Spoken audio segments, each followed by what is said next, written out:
स्वागतम सर्वेषां। श्री राम जानकी मंदिरम मंडल 24 जनवरी 2023 5:15 सायं बागेश्वर के ऊपर संस्कृत में एक रचना किया हूँ। बागेश्वर धाम पहले सुन लीजिए, बाद में उसका संस्कृत अनुवाद करेंगे।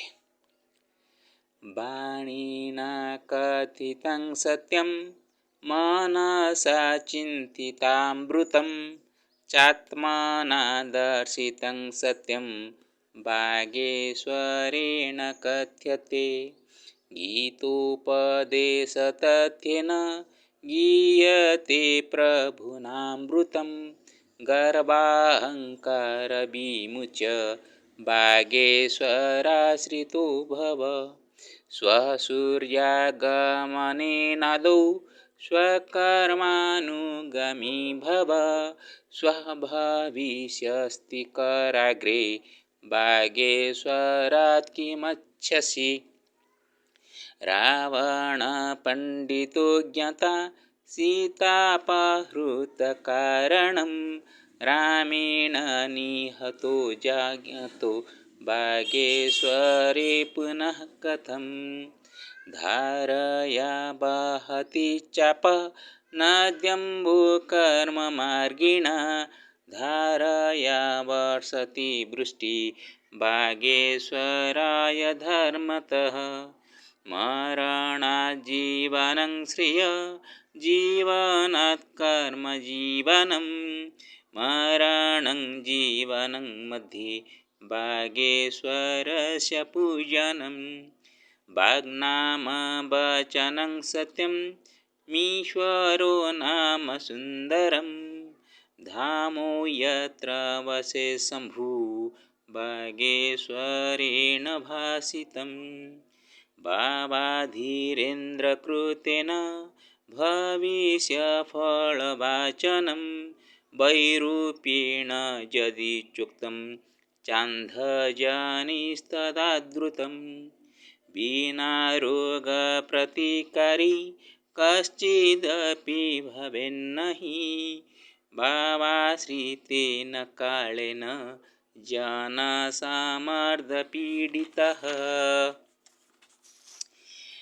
बागेश्वर धाम, बाग वाणी का ईश्वर का धाम।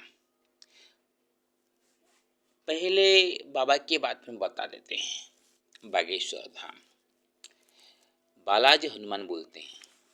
बालाजी विष्णु जी के बोलते हैं, हनुमान भगवान श्री राम का भक्त हैं। तो उन दोनों को मिला देंगे तो वही विष्णु और शिव मिलके एक ही हो जाते हैं। और सरस्वती जो बाग का अधिष्ठात्री देवी है वो दोनों में समाहित हो जाती है। क्योंकि कोई बोलता है ब्रह्मा जी का कन्या सरस्वती वही पत्नी बोलता है, विष्णु का भी पत्नी सरस्वती बोलते हैं। लेकिन वाणी किसी का व्यक्तिगत संपत्ति नहीं है। वाणी ये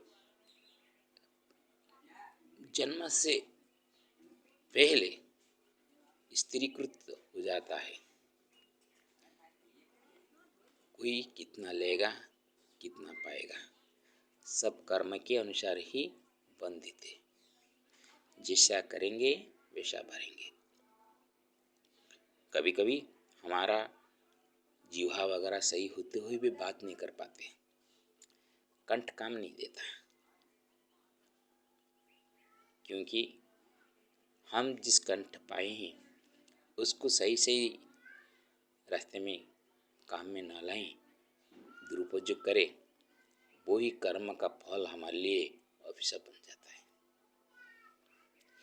जो भी हो, वाणी का ईश्वर हम भगवान विष्णु को भी मान सकते हैं, शिव जी को भी मान सकते हैं। तो वो बागेश्वर क्या बोल रहा है, पहले उसके ऊपर आइए।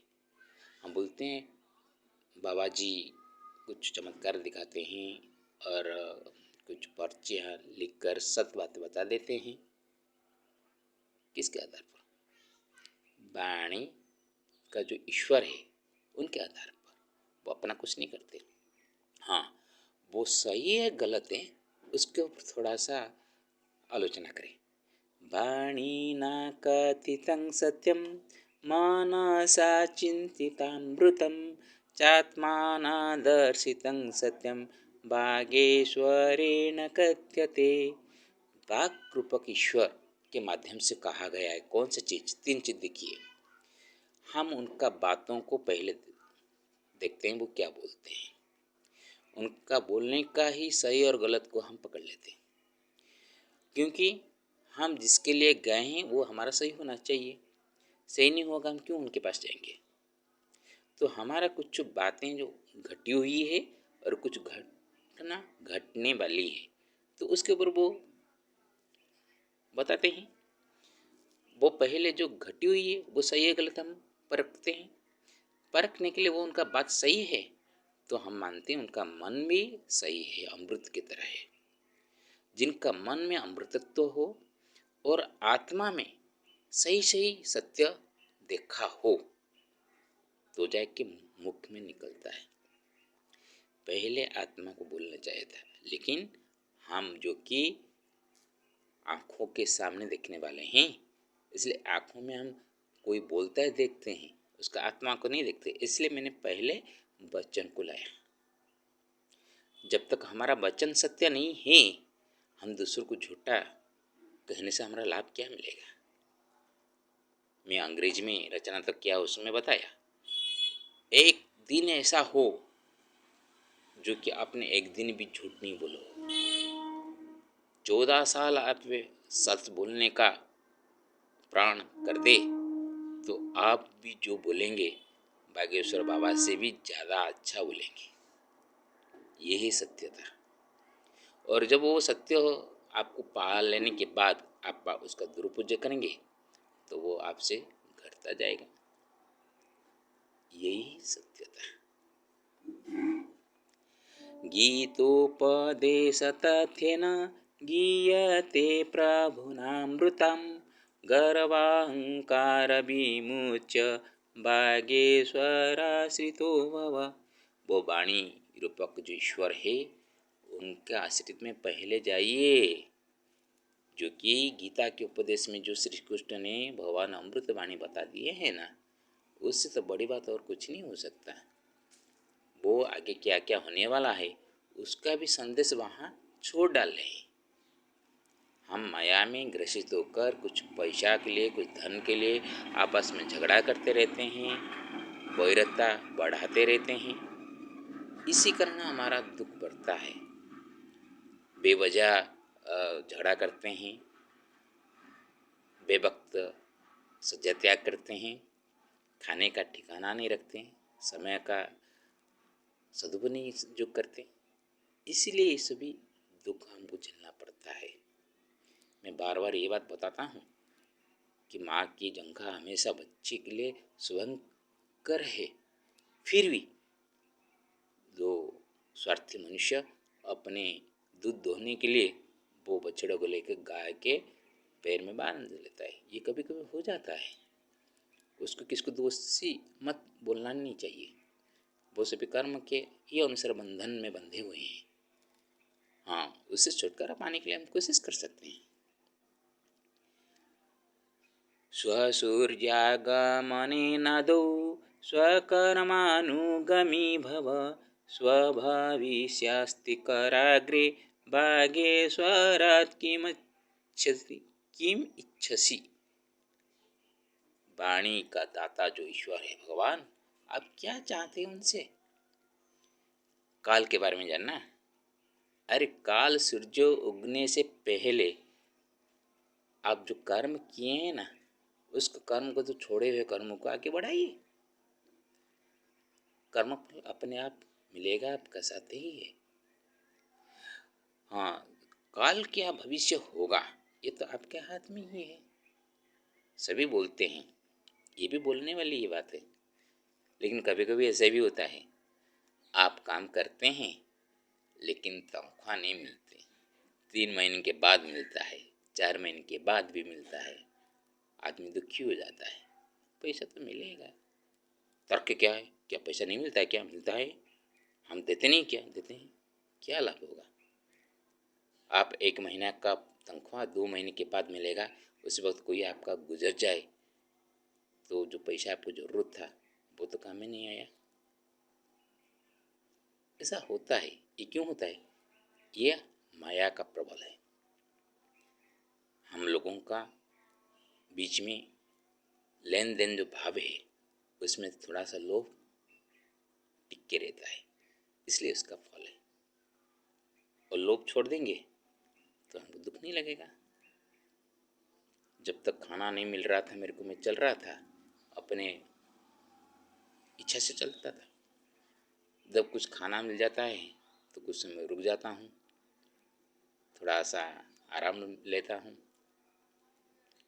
जो सुख मिल रहा है उस सुख ही आगे दुख बढ़ेगा। यही कारण है, सुख के अंदर दुख हमको पता नहीं चलता।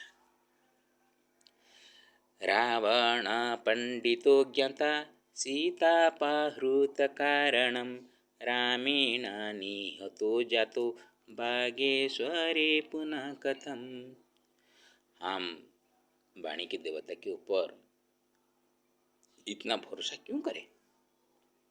वो हमको कुछ बता दें और हमारा आगे सुगम हो जाएगा। अरे रावण से ज़्यादा पंडित कौन है क्या? वो जानता था सीता हरण रावण मारण, वो जानता था, फिर भी सीता को हरा के लाया और राम के हाथों से मरा। वो जानबूझकर ऐसा काम करा तो हम अनजान होकर क्या नहीं भुगतेंगे? और जानकर वह क्या कर सकते हैं? क्योंकि वैकुंठ में 2 द्वारपाल थे, उसमें से एक ही रावण आया था तो उनका खत्म हो जाएगा। कुंभकर्ण पहले चला गया तो उनका 3 बार मर्त्य में जन्म लेना था। जब तक 3 बार जन्म नहीं लेते मुक्ति नहीं पाते। मुक्ति नहीं पाते तो भगवान का द्वारपाल का काम कौन करेगा? आपका भी घर के सामने आप किसी को तनख्वाह दे के अपॉइंटमेंट दिए होंगे, वो सही काम नहीं करेगा तो आपको कैसा लगेगा? और जो अपना हो, जो कि आपके दुख सुख में वो भागी हो, वो अपना जान को भी निछावर करके आपको बचाता हो, इस तरह का कोई सेवक आपको मिले और वो आपसे छूट के जाए, आप क्या करेंगे? आपका सेवक आपकी ही बात को मानेगा। इसलिए विष्णु का जो सेवक थे वो विष्णु के हाथ से मरेंगे, ये ही निर्धारित है। हेतुबाजी कुछ बोलते हैं, लक्ष्मण वो मूढ़ है जो कि राम भाई के साथ पीछे चला गया अपने पत्नी को छोड़ के। हो सकता है वह मूढ़ हो सकता है, आपकी तरह तो इतना हेतु तो उसके पास नहीं था, ज्ञान नहीं था। आप तो अपने मामा को, अपने पापा को भी ठुकराने वाले हैं। हम कलियुग का मानव होकर परिवार को संभाल नहीं पाते, बाहर ऐसे चक्कर काटते हैं, कुत्ते की तरह जीवन बिताते हैं। हम बोलेंगे लक्ष्मण जी खराब है, राम जी ऐसा कर दिया, वैसा कर दिया। कोई कैसा कुछ भी नहीं करता। समय ऐसे करता है कि जो ना करने के लिए चाहे तो भी कर लेता है। तो इसी में से हमारा भाग्य क्या परिवर्तन हो जाएगा? इससे समझ में आ जाए तो कोई बागेश्वर बाबा हमको ठग नहीं सकता। धारया बहति चप नद्यम्बुकर्ममागिना धारया वर्षति वृष्टि बागेश्वराय धर्मतः। जो बारिश हो रही है वो हमारे लिए भी होगा, जो बागेश्वर धाम में हम जाते हैं वहाँ भी बारिश होती है। जो नदी का वो बहता है पानी, वो अपने धारा के हिसाब से, अपने कर्म के हिसाब से आगे बढ़ती रहती है। आपको नहीं बोलती कि मेरे लिए मार्ग निकालो। आपकी बातों को भी सुनकर वृष्टि नहीं करती बागेश्वर में। तो बागेश्वर में जो धाम को आप जाते हैं विश्वास करके कि हम वहाँ से कुछ मिल जाएगा, तो वहाँ भी बारिश होती है, आपके वहाँ भी बारिश होती है। धर्म के हिसाब से जहाँ पे बारिश होने वाला है होने ही रहेगी। जो कर्म होने वाला है, कर्म किया गया है, उसका फल जरूर मिलेगा। पेड़ पौधे काट डालेंगे, बागेश्वर में जहाँ भी देखेंगे पेड़ पौधे कटा हुआ होगा, बंजर ही बंजर होगा, बारिश नहीं हो रही का मतलब क्या बागेश्वर बाबा दाई होगी? नहीं है ना। उसी तरह हम हमारे कर्म के हिसाब से फल पाते हैं। सभी का एक व्यक्तिगत कर्म होता है, एक सामूहिक कर्म होता है। व्यक्तिगत कर्म हम अपने आप कर्म के फल भोगेंगे, सही हो गलत हो कोई फर्क नहीं पड़ता। लेकिन ऐसा कुछ कर्म कर ले जो कि उसका फल सामूहिक मिले, वो थोड़ा सा कष्ट लगता है। इसीलिए कभी भी ऐसा कर्म नहीं करना चाहिए जिससे कि दूसरों का हानि हो। हमको पलंग चाहिए, अच्छा से डोर चाहिए, हम इसलिए पेड़ पौधों काट डालते हैं। इसमें हम भी जाते हैं, लेकिन हम इतना व्यवस्थित रूप में रह जाते हैं कि एयर कंडीशन रूम में रह जाते हैं, गर्मी हमको इतना लगता नहीं है। और जब कोरोना जैसे परिस्थिति आ जाती है ना, तब सब कुछ उलट पुलट हो जाता है। पैसा होते हुए भी हम जीवन नहीं बचा पाते। यही है माया। ये माया को थोड़ा सा समझ लें तो दुख नहीं लगेगा। मरण जीवनं श्रेय जीवनात् कर्म जीवनं मरणं जीवनं मध्ये बागेश्वरस्य पूजनम। हम वाणी के ईश्वर देवता को पूजन करना चाहिए, ये मांगना चाहिए कि हमारा जीवन सुरक्षित रहे। मरने से बेहतर है जीवन बचना, उससे बेहतर है, उससे अच्छा है कि कर्म करके जीवन बचे। बिना कर्म से बैठ कर कहाँ पे मुफ्त में मेरे को यहाँ पे खाने को मिलेगा, मैं यहाँ पे 4-5 दिन में हूँ तो रुक सकता हूँ, क्योंकि यहाँ पे रामचरितमानस चल रहा है, पाठ चल रहा है, और जो साधु संत आते हैं उनको खिलाने के लिए ग्रामवासी चाहते हैं। मेरे को आज बहुत बोल के आज दिन यहाँ पे रुकवा दिए मेरे को, तो कोई मेरे को तो पूछता नहीं है। कोई थोड़ा सा दिल से बोल दे तो मैं ना नहीं बोल पाता, लेकिन सुबह उठ के भागूंगा मैं। खाने के लिए कहाँ पे बैठ जाना अच्छी बात नहीं है। यही कर्म चेतना। वाग् नाम वचनं सत्यम ईश्वरो नाम सुंदरम धामो यत्र वसः शंभु बागेश्वरेण भासितम। ईश्वर का देवत्व, वाणी का ईश्वर, वाणी का देवता जो ईश्वर आपको ये समझाता है, अरे तुम पहले समझो वाक का अर्थ क्या है। वाणी जो कि सत्य हो, और ईश्वर किसको कहते हैं ना, बागेश्वर, ईश्वर नाम सुंदर, जो सुंदर दिखाई देता है। ये प्रकृति यही ईश्वर है। सत्यम शिवम सुंदरम बोलते हैं, तो बाग ईश्वर यहाँ पे सुंदर हुआ। और धाम बागेश्वर धाम, 3 अर्थ है यहाँ पे। जिस धाम में बाग रूपक ईश्वर, सत्य रूपक ईश्वर, सुंदर मन को मोहने वाला जो बागेश्वर जिस धाम में प्रतिष्ठित है, उनको बागेश्वर कहा जाता है।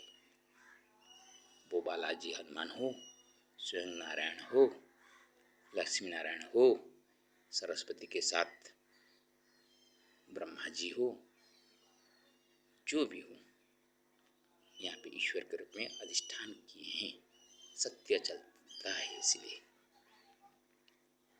भावाधीरेन्द्र कृतेन भविष्य फलवाचनम वैरूपेण यदिच्युक्तं चान्धजनिस्तदा धृतम्। हम शंका करते हैं कि बाबा झूठ मूठ करते हैं, ठीक है, आदमी साहब हैं, हम तो झूठ सही नहीं बोलते हैं। दूसरों को झूठ बोलने से हमारा क्या ज़्यादा, हमको कुछ नहीं मिलने वाला। फिर भी वो झूठ कर बोलते हैं तो उसके लिए दायी कौन है? कुछ अंध व्यक्ति, अंधभक्त कुछ हैं जो कि उनको बढ़ावा देते हैं। और जो अंधा भक्त जो जाते हैं, क्योंकि मैं देख रहा हूँ कि ज़्यादातर मध्य प्रदेश में गरीबी है, तो कुछ खाने पीने के लालच में गए होंगे, कहाँ कि वहाँ तो बैठ के भीड़ में रहना है और खाने के लिए भी मुहैया किया जाता है। कुछ लोग खाने के लिए जाते हैं और खाते हुए उनका गुणगान करते होंगे। ऐसा कुछ हो तो भी, हम ऐसा माने तो भी एक आदमी दिन भर जाकर इतनी भीड़ में क्यों बैठेगा? आपका जो रोग उपशम न हो, आप क्यों जाएंगे वहाँ? आपका मन का जो स्थिति है, जो बिगड़ गई है, वो सही रास्ते में नहीं आएगी, पटरी में नहीं आएगी, तुम जाके बैठोगे क्यों? थोड़ा सा समझने की बात है। इसको आप ऐसे टीआरपी का बढ़ावा दिखाकर न्यूज़ चैनल करने से कुछ नहीं लाभ होगा। अंदरूनी बात कुछ कीजिएगा ना। उनका कुछ कहाँ पे गलतियाँ हैं तो ढूंढिए। इतना भगवान बेवकूफ़ नहीं है कि उनको ऐसे शक्ति दे दें और बैठ के वो ऐसे मजा ले। कुछ हुआ होगा जरूर, नहीं तो इतने दिन तक वो चलते नहीं। आज ये सभी देख के मेरे को बहुत दुख लगा कि उनके परिवार के ऊपर भी हमला होने वाला है। दुख लगा, इसलिए मैं नहीं बनाया। क्योंकि किसी धर्म को बिगाड़ने के लिए हमको 2 सेकंड लगेगा, लेकिन कुछ विश्वास को दृढ़ करने के लिए वक्त लगता है। 20 महीना हुआ मैं चल कर रहा हूँ पैदल। मेरे मन में जो सोचता हूँ वही बोलता हूँ।